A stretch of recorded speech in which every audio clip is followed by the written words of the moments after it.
As we have successfully set up Spark 3 on this machine, let's understand how we can integrate it using Python with JupyterLab. Once we integrate Spark 3 using Python with JupyterLab, we'll be able to explore PySpark in interactive fashion using JupyterLab. That being said, we need to ensure that the virtual environment is activated. It is already activated, you can see here. Let me clear the screen.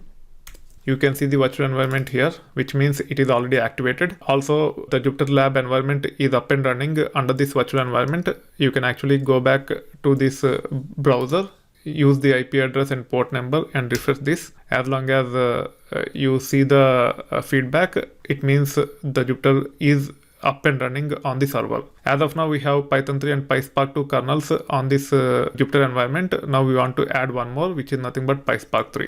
If you want, you can actually review the internals by first running Jupyter kernel spec list. It will actually list the kernels which are being set up as part of this Jupyter environment. We have Python 3 and PySpark 2. You should be able to review this location. There is a file called as kernel.json. If you want, you can open it up and you will see the details related to the kernel. It contains the details about kernel name, the Python version which is supposed to be used, and also Spark related properties. Now, to create another kernel using PySpark 3, first and foremost, we have to create a folder. You can see the mkdir command. You can copy and paste it here.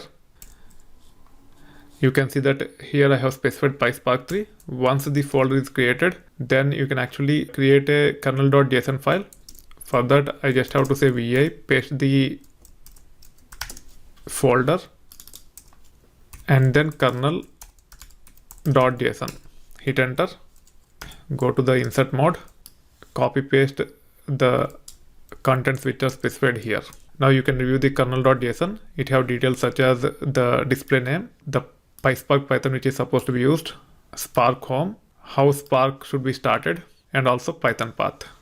Now you can save this and come out of it. Now the kernel.json file is created. As kernel.json file is created, we should be able to add the kernel by using this command. We can use this command and paste it here. It will take care of adding the kernel for us. You can actually run Jupyter kernel spec list to list the kernels. You can see the 3 kernels here. You can also go to the browser now.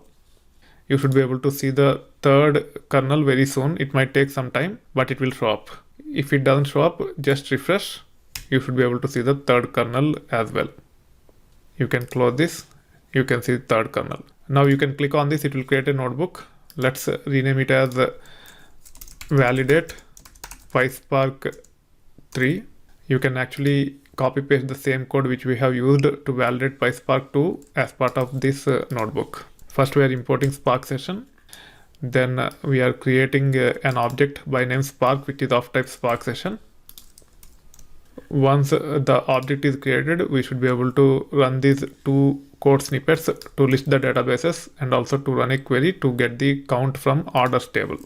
Let's paste it here while it is running. Let's add one more cell and also paste this piece of code into that new cell. Let's wait until this is run, then we'll take it further. Because we are running on a single node cluster, it might get stuck as both the kernels are running. If it is taking too much of time, you can shut down the PySpark 2 kernel and wait until this is run. Once PySpark 2 kernel is shut down, you can see that this cell have ran without any issues. If it is still stuck, you can actually restart by saying kernel restart and clear outputs. It will take care of restarting the kernel. Once it is restarted, you should be able to run these cells. You can run all the 4 cells and wait. It will just take a minute and you should be able to see the output without any issues.